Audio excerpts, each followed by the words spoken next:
दोस्तों, आपकी कामयाबी, आपके घर में सुख शांति, आपका हमेशा हंसते रहना, हमेशा खुश रहना, हमेशा स्वस्थ रहना आपको दुनिया की सारी खुशियां देता है और आपको इस दुनिया का सबसे सुखमय इंसान भी बनाता है। आज की जो कहानी मैं आपको सुनाने जा रहा हूं, इस कहानी में पूरी दुनिया का ज्ञान है, पूरी दुनिया का समाधान है। इसलिए ये कहानी आप अंत तक अवश्य देखिएगा। बहुत समय पहले की बात है। एक छोटा सा नगर था। उस नगर में एक बहुत ही धनी सेठ रहा करता था। उस धनवान सेठ के पास कहने को सब कुछ था, किसी चीज की कोई कमी नहीं थी। उस धनवान सेठ ने अपने जीवन में बहुत बड़े बड़े मुकाम हासिल किए थे। उसने अपने जीवन में कई सफलताएं प्राप्त की थी। वह जिस नगर में भी व्यापार करने जाता, वहां पर भी उसे सफलता मिलना निश्चित था। वह अपने जीवन में कभी भी हारा नहीं था। उसका व्यापार भी खूब जोरों शोरों से चल रहा था। उसके पिताजी ने उसे ऐसी 4 बातें बता रखी थी जिसका वह नियमित पालन किया करता था और उन्हीं बातों का वह अनुसरण किया करता था। और उन्हीं बातों की वजह से उसका जीवन बड़ा ही सुखमय था। वह जीवन के हर क्षेत्र में सफल था। ऐसे ही काफी समय बीत गया और अब वो धनवान सेठ काफी बूढ़ा हो चुका था। अब उसे लगने लगा था कि मेरी मृत्यु बहुत नजदीक है, मेरी मृत्यु कभी भी हो सकती है। और वह जानता था कि उसका बेटा बहुत भोला है, बहुत नादान है, उसे अभी दुनियादारी की समझ नहीं है। इसलिए उसने अपने बेटे को अपने पास बुलाया और अपने बेटे से कहता है, बेटा, मैंने अपने पिताजी से 4 बातें सीखी थी और उन्हीं बातों को मैंने अपने जीवन में उतारा। उन्हीं के अनुसरण की वजह से आज मैं अपने जीवन में इतना सफल हूं, अपना जीवन सुखमय पूर्वक बिता रहा हूं। उन्हीं बातों की वजह से आज मैं इतना सुखी हूं, संतुष्ट हूं और इतना धनवान हूं। ना ही कभी मुझे कोई बीमारी हुई और ना ही मुझे कभी कोई धन की कमी हुई। और तुम देख ही पा रहे हो कि मैं इस नगर का सर्वश्रेष्ठ धनवान हूं। लेकिन आज मेरे पास जो कुछ भी है मैं उससे संतुष्ट हूं, मैं खुश हूं। लेकिन मैं चाहता हूं कि तुम मुझसे भी आगे बढ़ो, तुम और नाम कमाओ, तुम और धन कमाओ, लोग तुम्हारे बारे में जाने, तुम्हें पहचाने। क्योंकि हमारा समय कुछ और था और तुम्हारा आने वाला समय कुछ और ही है। उस धनवान सेठ ने अपने बेटे को अपने और करीब बुलाया और उससे कहने लगा, बेटा, आज मैं तुमको दुनिया की ऐसी 4 महत्वपूर्ण बातें बताने जा रहा हूं जो मुझे मेरे पिताजी ने बताई थी और इसी के कारण आज मैं इतना सफल हूं। यदि तुमने इन सभी बातों को अपने जीवन में उतार लिया, इनका नियमित तौर पर पालन किया, इनका अनुसरण किया, तो तुम भी अपने जीवन में अत्यधिक धनवान बन जाओगे, अपने जीवन को अत्यधिक सुखमय तौर पर बिताओगे। इन बातों के अनुसरण से ना तो तुम्हारे घर परिवार में कोई दुख आएगा और ना ही तुम्हारे व्यापार में कभी कोई परेशानी उत्पन्न होगी। इतना कहकर वह धनवान सेठ अपने बेटे को वो 4 बातें बताना शुरू करता है। वह कहता है, बेटा, सबसे पहली बात है कि काम पर छांव में जाना और छांव में आना। दूसरी बात, अपने घर के चारों तरफ चमड़े की बाड़ रखना। तीसरी बात, हमेशा मीठा करके खाना। और चौथी बात, अपनी पत्नी को बांध कर पीटना। इतना कहकर वह धनवान सेठ अब निश्चिंत हो चुका था। वह यह जानता था कि उसका बेटा बहुत भोला है, वह अपने पिता की बात अवश्य मानेगा और इन सभी 4 बातों को वह अपने जीवन में उतारेगा और इनका अनुसरण भी करेगा। देखते देखते कुछ महीने बीत गए और फिर एक दिन वह धनवान सेठ मृत्यु को प्राप्त हो गया। अपने पिता की मृत्यु के बाद उस धनवान सेठ के बेटे ने उन सभी 4 बातों को एक कागज पर लिख लिया ताकि वह उन्हें भूल ना जाए और उन्हीं बातों को वह अपने जीवन में उतारने लगा। उन 4 बातों का वह अनुसरण करने लगा। सबसे पहली बात जो उसके पिता ने उससे कही थी, छांव में जाना और छांव में आना, तो उसने अपने घर से लेकर अपनी दुकान तक पूरे रास्ते पर एक टेंट लगवा दिया। क्योंकि उसके पास पैसा तो बहुत था और उसे कोई रोकने वाला भी नहीं था। जब भी कोई उससे पूछता कि आखिर तुमने ऐसा क्यों किया, तो वह उसके जवाब में बस इतना ही कहता कि मेरे पिताजी ने मुझसे ऐसा ही करने को कहा है। इसके बाद उसने अपने पिता की अगली बात का अनुसरण किया।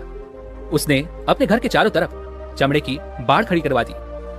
उसने अपने घर के दोनों तरफ चमड़े की एक दीवार खड़ी करवा दी। यह देखकर आसपास के लोग बहुत क्रोधित हो गए।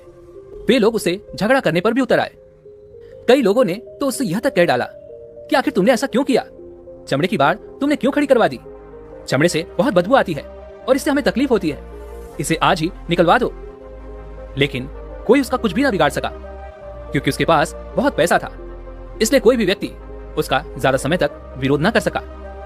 और उसने भी यह मन बना लिया था कि वह अपने पिता की सभी बातों को पूरे दिल से मानेगा।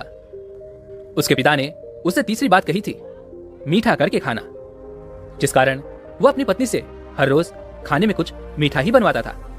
कभी सेवैयां, कभी खीर, कभी हलवा, तो कभी मिठाइयां। वह हमेशा यही सब खाता रहता। और उसके पिता ने उससे जो चौथी बात कही थी, अपनी पत्नी को बांध कर पीटना, जिस कारण वह हर रोज अपनी पत्नी को बांध कर पीटा करता था।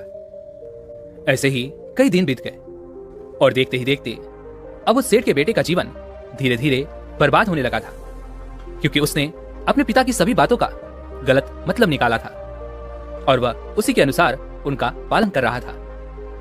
देखते देखते उसका उतना बड़ा व्यापार अब ठप होने लगा था। उसके यहाँ पर ग्राहकों की संख्या कम होने लगी थी, क्योंकि जब उसका मन करता तब वह दुकान जाया करता और जब उसका मन करता तो वह दुकान से वापस घर लौट आता।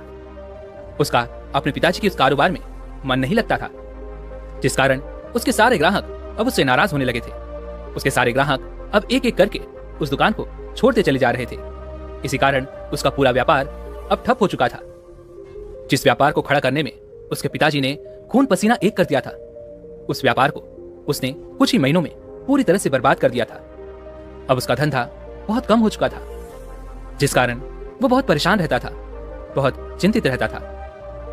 और जो उसने चमड़े की दीवार खड़ी करवाई थी, उस कारण आसपास में बहुत गंदी बदबू फैल चुकी थी। इसलिए जो भी उसके आसपास रहते थे, उन सभी ने वह घर छोड़कर कहीं और पर अपना बसेरा बसा लिया। चमड़े की बदबू के कारण अब उसके घर में भी कोई नहीं आता था। यहाँ तक कि उसके मित्र और उसके रिश्तेदार भी उस घर में आने से कतराते थे। लेकिन अब भी उसे यह समझ नहीं आ रहा था कि आखिर यह सब हो क्यों रहा है। वह बहुत परेशान रहने लगा था और वह हमेशा मीठा भोजन किया करता था, जिस कारण उसका वजन बहुत ज्यादा बढ़ चुका था। और इस मोटापे के कारण उसके शरीर में न जाने कितनी सारी बीमारियों ने अपना घर बना लिया था। आए दिन अब उसके घर पर वेद आने लगे थे। इन्हीं कारणों से अब उसका पैसा भी इन चीजों में बर्बाद होने लगा था। और अपने पिता की जो चौथी बात उसने मानी थी, वह थी अपनी पत्नी को बांध कर पीटना, जिसकी वजह से उसकी पत्नी उससे नाराज हो गई और वह घर छोड़कर अपने मायके लौट गई। उसने अपनी पत्नी को मनाने की कोशिश की, तरह तरह के उपाय किए, लेकिन उसकी पत्नी नहीं मानी। और वैसे भी कोई भी स्त्री ऐसे मर्द के साथ क्यों रहना चाहेगी जो उसे बेवजह ही बेबात पर ही बांध कर पीटता हो। देखते देखते अब उस सेठ के बेटे का पूरा जीवन बर्बाद हो चुका था। ना तो अब उसके पास वो व्यापार बचा था, ना ही धन, ना ही उसकी पत्नी, और ना ही वो रिश्तेदार जो पैसों के लिए उसके आसपास घूमा करते थे। और तो और अब उसका स्वास्थ्य भी ठीक नहीं रहता था, जिस कारण वो बहुत चिंतित रहने लगा था, बहुत परेशान रहने लगा था। उसे ये सब समझ ही नहीं आ रहा था क्या हो रहा है और क्यों हो रहा है। इन सभी बातों को लेकर वो बहुत परेशान रहता और वो मन ही मन अपने पिताजी को कोसा करता। वह कहता, पिताजी, आपने तो मेरा पूरा जीवन बर्बाद कर दिया। आपकी उन 4 बातों के कारण आज मुझसे मेरा सब कुछ छिन चुका है। ना तो मेरे पास वो व्यापार रहा, ना ही धन दौलत, ना ही वो रिश्तेदार, ना ही मेरी पत्नी, और यहाँ तक कि मेरे स्वास्थ्य ने भी मेरा साथ छोड़ दिया है। आप ही के कारण आज मेरा पूरा जीवन बर्बाद हो चुका है। यदि मैंने आपकी वो 4 बातें ना मानी होती, यदि मैंने उन्हें अपने जीवन में ना उतारा होता, तो आज मैं एक सुखमय जीवन जी रहा होता। आपकी इन 4 बातों पर चलकर मुझे क्या मिला? मैंने एक आज्ञाकारी बेटे की तरह आपकी सारी बातें भली भांति मानी, उन पर यकीन किया, उनका अनुसरण किया। लेकिन मैं ही मूर्ख था जो मैंने आपकी उन बातों पर आंख बंद करके यकीन कर लिया। इतना कहकर वो फूट फूट कर रोने लगा। तभी उसे एक दिन पता चला कि उसके पास के नगर में एक साधु आए हुए हैं और वह साधु सभी की समस्याओं का हल बताते हैं। चाहे कैसी भी समस्या हो, वह उसका निवारण अवश्य करते हैं। यह सुनकर उसने सोचा कि चलो एक बार मिलकर देखता हूं, हो सकता है कि मेरी भी समस्या का समाधान मुझे मिल जाए। इस आशा के साथ वह उन साधु के पास पहुंचा। वहां पहुंचकर सीधा वो उनके चरणों में जा गिरा और जोर जोर से रोने लगा। वह कहने लगा, हे गुरुवर, अब आप ही मुझे बचा सकते हैं। मेरे पिताजी ने तो मेरा पूरा जीवन बर्बाद करके रख दिया। आज मेरी जो भी स्थिति है, वो सब मेरे पिताजी के कारण ही है। मेरे पिताजी ने मुझे जैसा कहा मैंने वैसा ही किया। हमेशा एक अच्छे बेटे की तरह उनकी सारी बातें मानी, अपने सारे फर्ज निभाए। और देखिए मेरे पिताजी ने मेरे साथ क्या किया। मरते मरते भी वो मुझे गलत बात सिखा गए और उसका खामियाजा मुझे आज भुगतना पड़ रहा है, क्योंकि मैंने उनकी सभी बातों को अपने जीवन में उतारा, उनका अनुसरण किया। और देखिए आज मेरे साथ क्या हो गया। मेरा तो पूरा जीवन ही बर्बाद हो गया। मैं अब तक ये नहीं समझ पाया कि मेरे पिताजी ने मेरे साथ ऐसा क्यों किया। क्या मैंने उनके साथ कुछ गलत किया था? इतना कहकर वो उन साधु के सामने और भी जोर जोर से रोने लगा। तभी वो साधु महाराज उस सेठ के बेटे से कहते हैं, बेटा चुप हो जाओ, पहले मुझे अपनी सारी बात तो बताओ। आखिर तुम्हारे साथ क्या हुआ है? तुम इस तरह से क्यों रो रहे हो? तुम्हारी इस परेशानी का क्या कारण है? उन साधु के इतना कहने पर उस सेठ के बेटे ने वह पर्ची उन साधु के हाथ में रख दी, जो उसने अपने पिता की मृत्यु के बाद लिख रखी थी, जिसमें उसने अपने पिता की वह चारों बातें लिखी थी। उन साधु ने वो पर्ची ली और उसे पढ़ने लगे, और उन्होंने जैसे ही वह पढ़ा वह जोर जोर से हंसने लगे। और वह उस सेठ के बेटे से कहते हैं, तुम कितने बड़े मूर्ख हो। तुम्हारे पिता ने तो तुम्हें दुनिया का सारा ज्ञान दे दिया, लेकिन तुम उसे समझ नहीं पाए, तुम उसका सही तरह से पालन नहीं कर पाए, और कहते हो कि तुम्हारे पिता ने तुम्हें गलत राह दिखाई है, तुम्हें गलत संदेश दिया है। तुम्हारे पिताजी तो तुम्हारी परीक्षा ले रहे थे कि तुम उनकी बातों को समझ पाते हो या नहीं, तुम उनकी बातों का सही मतलब निकाल पाते हो या नहीं। यदि वो चाहते तो इसका मतलब तुम्हें अच्छी तरह से बता सकते थे, लेकिन वो चाहते थे कि तुम इन बातों का मतलब खुद से जानो, खुद से समझो कि इन बातों का क्या अर्थ है। लेकिन अब तो ऐसा प्रतीत होता है कि मानो तुम्हारी बुद्धि बिल्कुल भ्रष्ट हो चुकी है। तुमसे बड़ा मूर्ख मैंने आज तक नहीं देखा। जिसके पास दुनिया का इतना बड़ा ज्ञान हो, वह भला इतनी बड़ी मूर्खता कैसे कर सकता है? तुम्हारे पास कोई ज्ञान नहीं है, तुमने कोई भी ज्ञान अर्जित ही नहीं किया। यदि तुम इन बातों का सही मतलब समझ चुके होते तो तुम भी अपने जीवन में अपने पिता की तरह ही सफल होते, खुश होते, और तुम्हारा जीवन सुखमय तरह से बीत रहा होता। लेकिन तुम इतने बड़े मूर्ख हो कि तुमने अपने पिता की बातों का गलत मतलब निकाल लिया। उन बातों के मतलब के बारे में तुमने सोचा तक नहीं। उन्होंने जैसा कहा तुमने वैसा करना शुरू कर दिया। यदि तुम्हें उन बातों का अर्थ नहीं पता चल रहा था तो तुम किसी ज्ञानी से मिल सकते थे, तुम उससे उस बातों का मतलब निकाल लेते। लेकिन जैसा तुमने अपने पिता की इन बातों को समझा है, इसका मतलब वैसा नहीं है। इस पर वो सेठ का बेटा कहता है, हे गुरुवर, आप क्या कहना चाहते हैं? क्या मैं अपने पिता की बातों को सही नहीं समझ रहा? और वैसे भी इसमें समझने लायक है क्या? उन्होंने तो सब कुछ साफ साफ ही बताया था और मैंने उन्हें अपने जीवन में उसी तरह से उतार लिया। तो फिर मैंने गलत क्या किया है? इस पर वह साधु एक बार फिर मुस्कुराने लगे और उस सेठ के बेटे से कहते हैं, बेटा, ये जो बातें लिखी गई हैं, इन बातों के पीछे एक गहरा अर्थ है जिसे तुम समझ नहीं पाए। इसी कारणवश तुमने ये मूर्खता कर दी और इसी कारणवश तुमने अपना पूरा जीवन बर्बाद कर लिया। लेकिन अब भी कुछ नहीं बिगड़ा, अब भी तुम्हारे पास बहुत समय है। यदि तुम चाहो तो अब से मेहनत करके भी तुम अपने जीवन में एक बार फिर से वो जीवन प्राप्त कर सकते हो, वो खुशहाली, वो समृद्धि, सब कुछ हासिल कर सकते हो। इस पर वो सेठ का बेटा कहता है, हे गुरुवर, कृपया करके मुझे उन 4 बातों का मतलब समझाइए। आखिर उन 4 बातों का क्या अर्थ है? इस पर वो साधु महाराज उस सेठ के बेटे को कहते हैं, तुम्हारे पिताजी ने तुमसे कहा था छांव में जाना और छांव में आना। इसका मतलब यह है, सूर्य निकलने से पहले ही तुम दुकान पर पहुंच जाना और सूर्यास्त होने के बाद ही तुम वापस घर आना, जिससे तुम्हें दुकान पर अधिक से अधिक समय मिल पाएगा। तुम उस काम को अच्छी तरह समझ पाओगे, उस काम को अच्छी तरह से कर पाओगे, उस काम को बढ़ाने में तुम अपना दिमाग लगा पाओगे और तुम अपने काम में तरक्की कर पाओगे। लेकिन तुमने तो इसका गलत ही मतलब निकाल लिया। तुमने तो अपने घर से लेकर दुकान तक एक ऐसा टेंट लगवा दिया जिससे तुम छांव में आ सको और छांव में जा सको। अब तुम ही बताओ, क्या तुमने अपने पिताजी की इन बातों का सही मतलब समझा था? यह सुनकर वो सेठ का बेटा जोर जोर से रोने लगा और कहने लगा, हे गुरुवर, मेरी ही गलती थी। मैंने ही अपने पिता की इन बातों का गलत मतलब निकाला और इसी कारणवश आज मैं पूरी तरह से बर्बाद हो चुका हूं। मैं ही सबसे बड़ा मूर्ख था। मेरे पिताजी ने तो मुझे इतना महत्वपूर्ण ज्ञान दिया था, लेकिन मैं उस हीरे को पत्थर समझ बैठा। आगे वो सेठ का बेटा उन गुरुवर से कहता है, हे गुरुवर, दूसरी बात क्या है? उसका अर्थ क्या है? आगे वह गुरुवर दूसरी बात का अर्थ समझाते हुए कहते हैं, चमड़े की बाढ़ करवाना। इसका अर्थ यह है कि तुम अपने घर में कुत्ता या बिल्ली पालना। जब तुम अपने घर में कुत्ता बिल्ली पाल लोगे तो यह तुम्हारे घर की चारों ओर से रक्षा करेगा, जिससे तुम्हारी धन दौलत पूरी तरह से सुरक्षित रहेगी और तुम बेफिक्र होकर दुकान पर मन लगा सकोगे, बेफिक्र होकर दुकान के कामों को समझ सकोगे और तरक्की कर पाओगे। और तो और तुम्हारे मन में कभी यह भी डर नहीं होगा कि कहीं कोई चोर आकर मेरी संपत्ति न चुरा ले। चमड़े की बाढ़ करवाने का असली मतलब यह है, लेकिन तुमने तो चमड़े की बाढ़ करवाने का मतलब कुछ और ही निकाल दिया।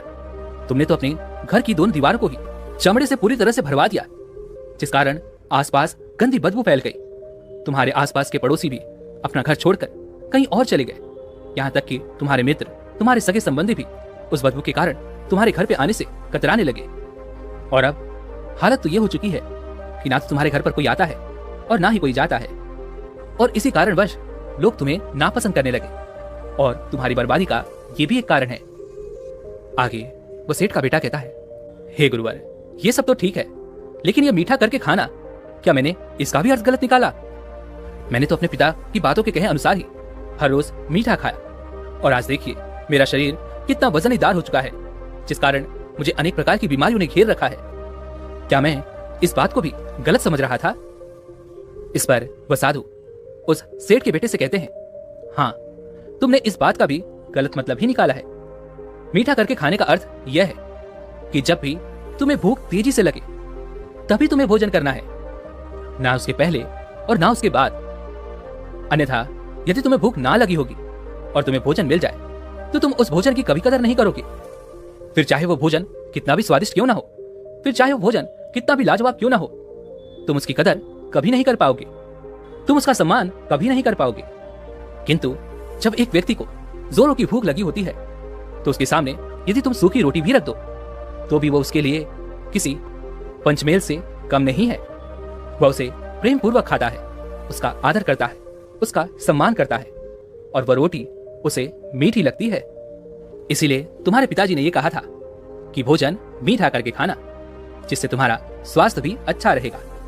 क्योंकि जब एक व्यक्ति को भूख लगी होती है और उस समय पर जब वो भोजन करता है तो वह उसके लिए एक अमृत समान होता है, और वहीं पर जब किसी व्यक्ति को भूख ना लगी हो और ऐसे समय पर वो भोजन करता है तो वह उसके लिए विष समान है, वह उसे बहुत नुकसान पहुंचा सकता है। लेकिन तुमने तो इसका भी गलत मतलब निकाला था।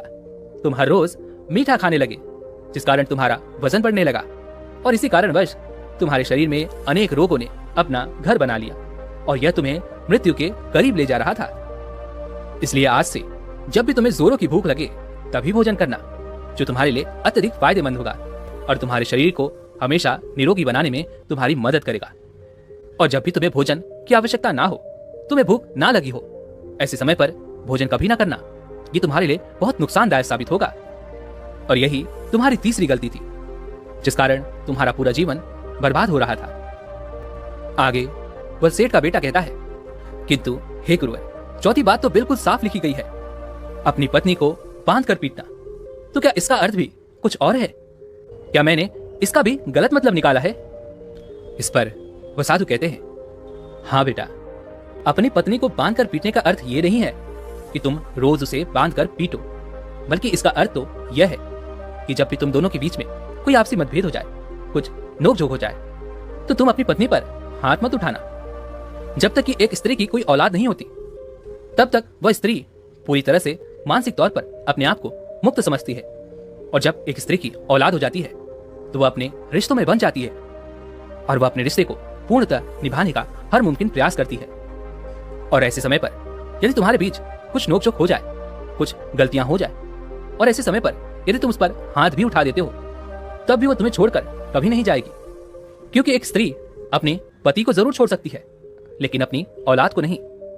लेकिन इसका अर्थ यह भी नहीं है कि तुम अपनी पत्नी पर हाथ उठाओ, बल्कि तुम्हारे पिताजी का यहाँ पर कहना यह था कि जो भी कोई व्यक्ति तुम्हारे साथ किसी रिश्ते में जुड़ा हुआ है, उसे अपने रिश्ते में कुछ इस तरह से बांध लो कि वह तुम्हें नुकसान ना पहुंचा सके, वो तुम्हारे साथ कुछ गलत ना कर सके, वो तुम्हारा फायदा ना उठा सके।